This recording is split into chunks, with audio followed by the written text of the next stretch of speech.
जी। जब इस तरह की फिल्में बनाते हैं एक प्रेशर रहता है कि फैक्ट्स सही तरह से लोगों तक पहुंचने चाहिए। तो पहले जानना चाहूंगा कि क्या क्या रिसर्च लगी फिल्म को लेकर, उस बारे में हमें बताइए, और थोड़ा सा अगर फिल्म के क्राफ्ट के बारे में हमारी ऑडियंस से शेयर करना चाहेंगे। और जहाँ पर रिसर्च की बात है तो ये रिसर्च हमारा 2 साल पुराना रहा है। 2 साल रिसर्च, और इस लेवल पर रिसर्च रहा है कि वो पिज्ज़ा खाते हुए बैठ के एसी हॉल में नहीं रहा है। वो किसी विदेशी मुल्क में जाके वहाँ से किस तरह से लोगों का पलायन होता है, वहाँ पे किस तरह से लोगों के साथ अत्याचार हुआ है, ग्राउंड लेवल पर जाकर वो काम किया गया है जो शायद किसी ने अभी तक बॉलीवुड में ना किया हो। उस लेवल पर रिसर्च हुआ है और उस रिसर्च को सच मानते हुए आज सेंसर बोर्ड ने हमें ओके किया कि भाई आपकी फिल्म रिलीज हो सकती है, आपकी चीज़ें जो आप बोले वो सच है। तो उस ग्राउंड लेवल पर 2 साल तक काम करने के बाद फिर उससे भी ज़्यादा मेहनत हुई हमारी शूटिंग पर, क्योंकि जो चीज़ें धरातल पे हमने देखी थी उसको एज इट इज़ पर्दे पर उतारना भी हमारे लिए बहुत एक चैलेंज का काम था, एक बहुत मुश्किल काम था, जो हमने सबके सहयोग से, मेरी पूरी टीम ने अच्छा काम किया, उनके सबके सहयोग से हमने काम किया और आज फिल्म हमारी रिलीज़ के लिए तैयार हो रही है। इसमें दोनों चीज़ें हमारे लिए मैटर करती हैं कि हमारा रिसर्च और हमारा ग्राउंड लेवल पर किया हुआ काम। ग्राउंड लेवल पर जो काम हुआ है उसमें भी मुश्किलें कम नहीं थी। जिस तरह से रिसर्च पर बहुत बड़े मुश्किलातें थीं वैसे ही मुश्किलात ग्राउंड लेवल पर काम करने में भी थी, क्योंकि हमारे पास बहुत ज़्यादा संसाधन नहीं थे। हमारे पास टीम बहुत ज़्यादा थी, जंगल था, शेर थे, बाघ थे, सांप थे। हमारे पास किसी के पास कुछ प्रोडक्शन देने के लिए कुछ भी नहीं था, लेकिन फिर भी हम लोगों ने एक जुनून के तहत, एक आंदोलन के तहत इस फिल्म को बनाया और आज इस मुकाम पर यहाँ तक लेकर आए हैं ताकि लोग इसको देखें, दुनिया देखे और हमारे जो इंसानियत, जो मानवता के खिलाफ जो काम हो रहा है उसके खिलाफ एक माहौल बने और हम सब लोग इंसान बनकर एक जिंदा जैसे इंसान रहते हैं हम उस तरह से सब लोग रहें। ये चाहे बंगाल में हो रहा हो, चाहे यूपी में हो, चाहे कश्मीर में हो। हम किसी पर्टिकुलर किसी स्टेट की बात नहीं करते हैं, किसी राजनीति की बात नहीं करते हैं। हमारा जो नज़रिया है फिल्म बनाने का वो बेसिक फैक्ट है। ये कोई प्रोपोगेंडा नहीं है कि आपने प्रोपोगेंडा फिल्म बना दी। अगर इसको प्रोपोगेंडा फिल्म बोलते हैं सच बोलने वाली फिल्मों को, तो मुझे लगता है सारी फिल्में ऐसी ही बननी चाहिए, प्रोपोगेंडा फिल्में ही बननी चाहिए, क्योंकि हम सच बोल रहे हैं। हमने बंगाल की उस दर्द को सिर्फ 1% दिखाने की कोशिश कर पाए हैं, क्योंकि 100% किसी फिल्मकार की हैसियत नहीं कि उस फिल्म को, उस दर्द को समेट सके जो आज 80 सालों से वहाँ पर हो रहा है। आज़ादी के पहले से लेकर अभी तक जो चीज़ें बंगाल जो दर्द झेल रहा है, पंजाब से भी ज़्यादा दर्द बंगाल ने झेला है। और पंजाब में तो आज बहुत स्टेबिलिटी हो गई है, लेकिन बंगाल आज भी हमारा बहुत डिस्टर्ब है।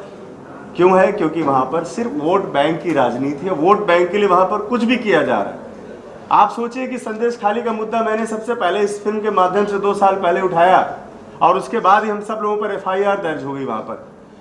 उस वक्त मीडिया ने बोला ये प्रोपोगेंडा है, आपने कैसे कह दिया। जब वही चीज़ निकल कर आज सामने आई है आप लोगों के सामने, पूरी दुनिया ने देखा, पूरी दुनिया थूक रही है, सब कुछ कर रही है। लेकिन वही मुद्दा मैंने फिल्म के माध्यम से जब उठाया था, उस वक्त सरकार ने हम सबको जेल में डालने की कोशिश की और आज भी हम लोग उस चीज़ से जूझ रहे हैं। लीगल मामलों में आज भी हमारी फिल्म जूझ रही है, लेकिन फिर भी सेंसर बोर्ड और इनकी सबकी दया रहेगी तो अगले महीने तक हम लोग फिल्म को रिलीज करने की स्थिति में आ पाएंगे। लेकिन सेंसर बोर्ड की नीयति अच्छी नहीं लग रही है मुझे, जिसमें बैठे हुए वामपंथी लोग अभी भी हैं जो इस फिल्म को रोकने की कोशिश कर रहे हैं, जिसकी वजह से आप लोग यहाँ पर हम लोग मौजूद हुए। आज 3 महीने से हमारी फिल्म सेंसर बोर्ड में जमा होने के बाद, सारे कट जमा करने के बाद भी सेंसर बोर्ड के सर्टिफिकेट का इंतजार कर रही है। अब आप बताइए कौन सा कानून है, ये कौन सा लॉ है जो आप सब कुछ सबमिट करने के बाद भी हमें सर्टिफिकेट नहीं दे रहे और रीजन भी नहीं बता रहे हो कि हम किस वजह से आपकी फिल्म को सर्टिफिकेट नहीं दे रहे। ये क्या तरीका है आपका? लाखों करोड़ों रुपए का पैसा लगा हुआ है, मान सम्मान इज्जत लगी हुई है सब लोगों की, करोड़ों रुपए खर्च हुआ है। इसका जवाबदार कौन है? कौन सेंसर बोर्ड इसका जवाबदार है? कौन लेगा इसकी जवाबदेही जब हमारी फिल्म सही समय पर रिलीज नहीं हो पा रही? आज हम 3 महीने लेट हो चुके हैं इस फिल्म को लेकर के। आज हम यहाँ पर मौजूद हैं तो ये दर्द है। एक देश के लिए, हम समाज के लिए काम कर रहे हैं। उस समाज के काम में अगर हमारे साथ इस तरह से मिसबिहेव हो रहा है, हम सही समय पर नहीं आ पा रहे, हमारी चीजें सही समय पर नहीं आ रही, इसका दोषी कौन है? क्या हमारे पैसों की भरपाई करेगा सेंसर बोर्ड? क्या ये आप लोग बताइए मुझे। आज इस मुद्दे से हम लोग यहाँ पर बैठे, बताया सेंसर बोर्ड ने सर्टिफिकेट, कोई रीजन नहीं बता रहे हैं। वो लोग बोले सब ठीक है, हमारे यहाँ जमा है। अरे जमा है तो दो, सर्टिफिकेट दो। हम 1.5 महीने से चिल्ला रहे हैं कि हमें सर्टिफिकेट दो भैया, फिल्म रिलीज करनी है। बाद में हमारे पास जब कोई नहीं बचेगा तो हम कहाँ से फिल्म को लेकर के आएंगे मार्केट में? जाहिर सी बात, इसके पीछे पाकिस्तान और सारे लोग काम कर रहे हैं जो हमारे फिल्म के अगेंस्ट में है, जो हमारे देश के अगेंस्ट में है, जो मानवता के अगेंस्ट में है। इंसानियत के लिए हमने अगर फिल्म बनाई है, अगर इसके अगेंस्ट में कोई जा रहा है तो जाहिर सी बात है कि वो हमारे देश के खिलाफ है, वो चाहे सेंसर बोर्ड ही क्यों ना हो। आज सरकार इतना अच्छा काम कर रही है, लेकिन सरकार को भी जरूरत है कि ऐसे लोगों को चिन्हित करने के लिए कि जो राष्ट्रवादी फिल्मों को, जो सच बोलने का मादा उठाएं, आज 70 सालों के बाद ऐसी फिल्मों को बाहर आने के लिए कौन रोक रहा है? कौन ऐसी ताकत है जो रोक रही है? उस पर भी ध्यान देने की जरूरत है, और वही आवाज उठाने के लिए आज हम सारे लोग यहाँ पर इकट्ठा हुए। आपने शुरुआत की ना कि कैसे आपने रिसर्च किया। जी हाँ, जैसे आप रिसर्च करते हैं कोई इशू नहीं। कॉन्फ्रेंस की शुरुआत की बायोलॉजी हाँ जी। रिसर्च विषय पे। जी, जैसे आप रिसर्च शब्द का इस्तेमाल करते हैं तो जाहिर है आपके रिसर्च में जो भी कुछ एक फाइंडिंग होगी, कुछ डेटा होगा, उसके बारे में आप बता सकते हैं कि आपके रिसर्च में क्या फाइंडिंग है, क्या डेटा है? देखिए, जो फाइंडिंग और डेटा हमारे पास रिसर्च का था वो हमने सब सेंसर बोर्ड के सामने रखा। सेंसर बोर्ड ने उसको एक्सेप्ट किया, उसकी कमेटी ने पहले रिजेक्ट किया, दूसरी बार फिर से कमेटी बैठी तो उन्होंने एक्सेप्ट किया कि हाँ, आप जो बोल रहे हो वो सच है, क्योंकि वो मैं जानना चाहता हूँ कि सेंसर हाँ। CPFC तो बाद में आता है। हाँ जी। आपने जो रिसर्च किया उसके रिसर्च के अनुसार क्या कंक्लूजन हुआ, क्या इशू है, उस पर कुछ डेटा है कि देखिए, मेरा मकसद फिल्म को बनाना था, उस आवाज़ को उठाना था जो विदेशों में बहुत कम लोग, चंद लोग जो दूसरे धर्मों के बचे हुए हैं, उनके साथ जो अत्याचार हो रहा है, मुझे उस आवाज़ को उठाना था। वो चाहे पाकिस्तान हो, चाहे बांग्लादेश हो, चाहे अफ़गानिस्तान हो, जहाँ पर माइनॉरिटी, जहाँ पर 24% 22% लोग रहते थे, वहाँ पर 1-2% लोग बचे हैं खाली, बाकी 22% कहाँ गए? ये हमारी फिल्म की कहानी है, ये हमारी फिल्म का थॉट ही है कि 22% लोग कहाँ गए। फॉरेन कंट्रीज का है, वहाँ तो डेटा अवेलेबल है। हाँ जी, तो हर न्यूज़ में आता है। जी बिल्कुल। जरूरी डेटा सर आपके पास यहाँ पर, सर डेटा यहाँ पर आपके पास हाई कोर्ट, सुप्रीम कोर्ट में इतना भरा हुआ है, जिस बेस पर मैंने फिल्म को बनाया हुआ है कि ऐसी 2-4 हज़ार फिल्में बन जाएंगी। इतना डेटा, इतना मानवाधिकार के पास इतना डेटा भरा हुआ है। मैंने उन्हीं से रेफरेंस लिया है और ग्राउंड लेवल पर जाकर उन चीज़ों को चेक किया है, तब मैंने फिल्म में उसको रखा है। मैंने विशेष तौर पर मानवाधिकार आयोग और जो हाई कोर्ट, सुप्रीम कोर्ट में सबमिट की गई हुई याचिकाएं हैं, मैंने उनके आधार पर काम किया है और इस फिल्म को मैंने बनाया। सर ऑब्वियसली जो हमारे हिंदू भाई हैं जो नेबरिंग कंट्रीज में हुआ परसिक्यूटेड, जी, उनका तो खैर इट्स अ सैड रियलिटी, लेकिन जो बंगाल में शायद और असम में भी जो ज़्यादा मैं कहूँगा प्रेसिंग इशू रहा है इतने सालों से, वो वही रहा है रोहिंग्यास का, इलीगल बिल्कुल माइग्रेंट्स का। हाँ बिल्कुल है। तो क्या ये फिल्म उस पर भी टच करती है? बिल्कुल वही है, टच नहीं करती, इन सारी चीज़ों को टच करती है। विदेशों में जो हो रहा है उसको भी टच करती है, और उसके बाद वही जो माइनॉरिटीज़ यहाँ पर आती है उसके साथ क्या हाल हो रहा है, और रोहिंग्या आते हैं तो उनके साथ क्या हाल हो रहा है। जो वहाँ के लोग आते हैं वो चूँकि बहुत गिने चुने चंद लोग, उनका कोई वोट बैंक है नहीं, तो उनको कचरे में फेंक दिया जाता है। लेकिन जो वहाँ से जो लोग आते हैं जिनके पास एक पहनने के लिए कपड़ा है, इनके पास एक लोटा है, गरीब लोग हैं, एकदम निर्धन हैं, लेकिन फिर भी उनको दामाद जैसा बनाया जा रहा है, यहाँ पर बिठाया जा रहा है। और उसके बाद उनको जब सरकारी सहूलियत मिल जाती है तो वही लोग पूरे देश में क्या करते हैं ये बताने की जरूरत नहीं। आप लोग मीडिया के लोग हैं, सबके पास आंकड़े मौजूद होंगे। चुनाव से पहले इस फिल्म को लेकर आप आए हो और रिलीज की बात कर रहे हो, जी। अगर सेंसर बोर्ड की तरफ से इस चुनाव से नहीं मिलता है प्रस्तुति तो क्या करेंगे? चुनाव से क्या मतलब है? क्योंकि ये फिल्म कहीं ना कहीं प्रोपेगेंडा नहीं करती है। चुनाव इसके बाद भी तो होंगे, इस फिल्म के रिलीज के बाद भी तो चुनाव होंगे, तब क्या करोगे आप? उसके बाद इस देश में हमेशा चुनाव होते रहते हैं। अभी तो आधे चुनाव होने वाले हैं, मान लो, मैं कह रहा हूँ इलेक्शन की बात तो इसमें करना ही बेकार है। मैं रेवोल्यूशन की बात कर रहा हूँ सर। डिले हो गई थी जी। Election commission code of conduct, हाँ जी, उसके अनुसार आप इलेक्शन से कुछ 1 महीना पहले और कुछ शायद एक महीने बाद आप ऐसी फिल्में नहीं दिखा सकते। तो उस हिसाब से मतलब शायद इसलिए मेरे ख्याल से आपको लगता है CPFC भी टेंशन में होगा, क्योंकि वो भी शायद कुछ इलेक्शन कमीशन से कुछ अपडेट चाह रहा है। नहीं तो हमें फिर अप्रूव क्यों किया है? सेंसर बोर्ड ने हमें अप्रूव क्यों किया कि आपकी फिल्म रिलीज के लिए रेडी है? मुझे इसका जवाब चाहिए सेंसर बोर्ड से कि हमें अप्रूव क्यों किया। अगर अप्रूव किया तो मुझे सर्टिफिकेट चाहिए फिर। जी हाँ बिल्कुल। लेकिन जब आपने ट्रेलर लॉन्च किया था तो आपके खिलाफ नोटिस जारी हुई थी हाँ। बंगाल पुलिस से। हाँ हाँ उसमें अब ऑर्डर भी आ गया है। हाँ। और ऐसे में अब आप फिल्म को रिलीज करने की बात कर रहे हैं, क्या वजह मानते हैं कि सेंसर बोर्ड कहीं ना कहीं लोकसभा चुनाव को ध्यान रखते हैं, क्योंकि ये पर्टिकुलर फिल्म एक राज्य को दर्शाती हुई? मेरा ये मानना है ये कुछ नहीं है, ये सिर्फ जो अपोजिशन है उनका ये फंडा है कि किसी तरह इस फिल्म को रोक दिया जाए। मैं कह रहा हूँ इलेक्शन के बाद भी आएगी तो बात तो वही होगी ना। हम इलेक्शन से 3 महीने पहले फिल्म को रिलीज़ करना चाह रहे हैं, हमको इलेक्शन से मतलब नहीं, हमें मतलब है कि हम जो मेरा टारगेट ओरिएंटेड जो हमारा ऑडियंस मैं वहाँ तक पहुँचूँ और हमारे जो पैसे लगे हुए हैं वो भी वापस आए, क्योंकि ब्याज पे लिया हुआ पैसा है, कई करोड़ ब्याज पे लगा हुआ पैसा है। और सीए बाद में लागू हुआ है। जी, सीए बाद में लागू हुआ, अच्छी बात है, लेकिन बंगाल में लागू हो गया है कि नहीं ये भी नहीं पता मुझे, क्योंकि वहाँ से तो मुझे सुनने में आ रहा है कि हम सीए लागू नहीं करेंगे, ऐसी बातें सुनने में आ रही। तो इस पर भी हम लोग क्यों नहीं कभी सवाल उठाते कि पूरे देश दुनिया में जिस कानून की ज़रूरत है, हमारी फिल्म सीए एनआरसी कानून का सबसे बड़ा पक्षधर हमारी फिल्म है। हम उस आवाज़ को लेकर आ रहे हैं कि क्यों ज़रूरत पड़ी इस कानून की। और जो संसद में अगर माननीय अमित शाह जी ने जो बोला है, जो बात किया है, वो इतना दर्दनाक क्यों है, उसकी वजह मैं दिखा रहा हूँ इस फिल्म में ना, और वो ऑथेंटिकल है। वो वजह सब आप लोग भी जान सकते हो, अगर आप देश दुनिया देखना चाहते हो तो वो चीज़ें आज भी आपके आसपास मौजूद हैं। तो मैं ऐसा नहीं कह सकते इलेक्शन में, मुझे कोई इलेक्शन थोड़े लड़ना है कि मैं वहाँ जाके चुनाव लड़ने लगूंगा।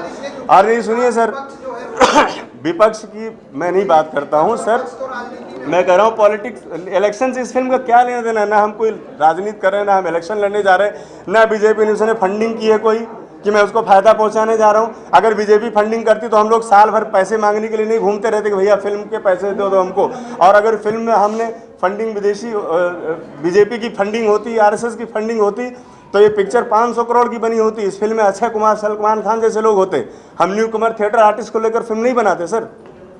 आप इस बात को भी समझिए, मेरी दर्द को समझिए आप। फिल्म के प्रोड्यूसर से जानना चाहूँगा सर, आपसे जानना चाहूँगा इस तरह के जो सब्जेक्ट है उसको बैक करना कितना इम्पोर्टेंट है, और क्या कहना चाहेंगे जब आपको पहली बार इसके बारे में बताया तो क्या रिएक्शन था आपका, क्यों एग्री हुए आप इस तरह के सब्जेक्ट में पैसा इन्वेस्ट करने के? देखिए, मैं पहले अपना परिचय दे दूं। मैं पहले वसीम रिजवी था और शिया सेंट्रल वक्फ बोर्ड उत्तर प्रदेश का 4 बार अध्यक्ष रहा हूं, 2 बार दर्जा राज मंत्री रहा हूं, और कुछ स्थितियां ऐसी आई, चाहे वो राम मंदिर का इशू हो, उसमें भी मैं पक्षकार था, और ऐसा टकराव पैदा हुआ जिस धर्म से मैं ताल्लुक़ रखता था, इस्लाम से, तो मुझे इस्लाम से निकाला गया। मैंने सनातन धर्म को इख्तियार किया। अब मैं जितेंद्र नारायण सिंह हूँ। ये इशू जो है ये हमारी film the diary of West Bengal का है, और इस इशू को हम उससे नहीं जोड़ना चाहते, वो दुनिया जानती है। देखिए, the diary of West Bengal एक ऐसी फिल्म है, आप इसको एक बंगाल से जोड़कर नहीं देख सकते। ये एक पूरे देश की समस्या है जो बंगाल से पैदा की जा रही है। बंगाल में पैदा करके उसको परवरिश दी जा रही है, वो है रोहिंग्यास। वो कट्टरपंथी लोग जो भारत के अंदर आकर जिहाद जैसा इश्यूज के ऊपर काम करते हैं, या भारत के अंदर आकर गजवाए हिंद की बात करते हैं, उस तरह के इश्यूज के ऊपर हमारी ये फिल्म है the diary of West Bengal, जो उसको एक्सपोज करती है। ये बंगाल का रास्ता इसलिए है क्योंकि घुसपैठ वहाँ से हो रही है।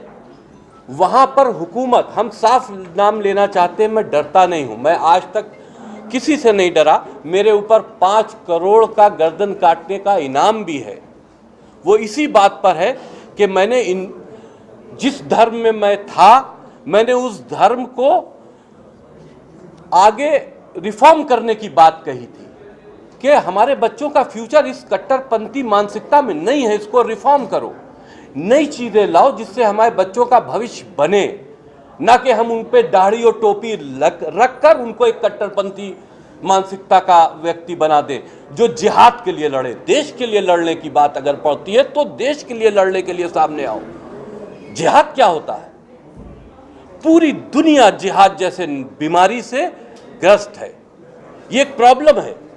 लेकिन जब इस फिल्म को हम बना रहे थे तो हमने इस पर रिसर्च की। इश्यूज ये आए कि ममता की हुकूमत जो बंगाल में है वो वही काम कर रही है जैसे कि कश्मीर में हुआ। आज वहां के हालात इतने खराब क्यों हैं? रोहिंग्याज वहां आते हैं, वो एक आबादी बनाकर रहते हैं, उनको सरकारी सहूलियतें दी जाती हैं, उनके आधार कार्ड, पैन कार्ड, सारी चीज़ें बनाई जाती हैं और उनको इंडियन नेशनलिटी देकर जब वो इस लायक हो जाते हैं कि पूरे देश में मूवमेंट कर पाए तो वो बंगाल छोड़कर पूरे देश की तरफ फैलते हैं। ये है बंगाल में रोहिंग्या का वो पैटर्न जिस पर ममता इन्वॉल्व है। ममता की राजनीति खाली बंगाल में हिंदुओं को नुकसान नहीं पहुंचा रही, बंगाल को बारूद का ढेर उन्होंने हिंदुओं के लिए सिर्फ नहीं बना रखा है, वो देश के लिए खतरा है। ममता जैसी हुकूमत जो रोहिंग्यास के रहमो करम पर चल रही है, जो विदेशी कट्टरपंथी इस्लामिक संगठनों के पॉलिसी को अडॉप्ट किए हुए है, ये उनकी वो राजनीति खाली बंगाल के लिए नहीं है, देश के लिए है।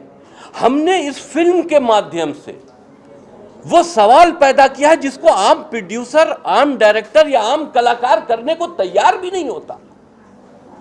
हमारे कलाकारों ने जिन्होंने इसमें एक्ट किया है उन्हीं ने भी हिम्मत का काम किया है, क्योंकि जब भी हम किसी से बात करते थे, स्टोरी बताते थे, लोग डर जाते थे। नहीं, क्यों?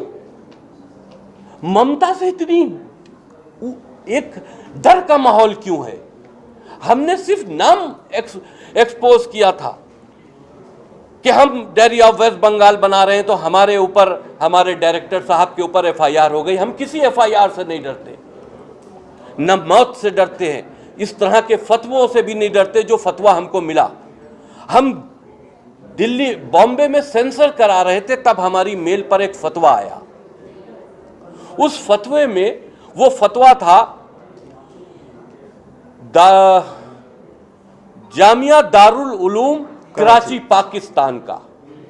उस फतवे में मुझको मारने की धमकी दी गई, जिसमें कहा गया कि तुम्हारे सर काटने का फतवा पहले ही जारी किया जा चुका है, जो तुम्हारे जिंदा रहते तक वो बाकी रहने वाला है।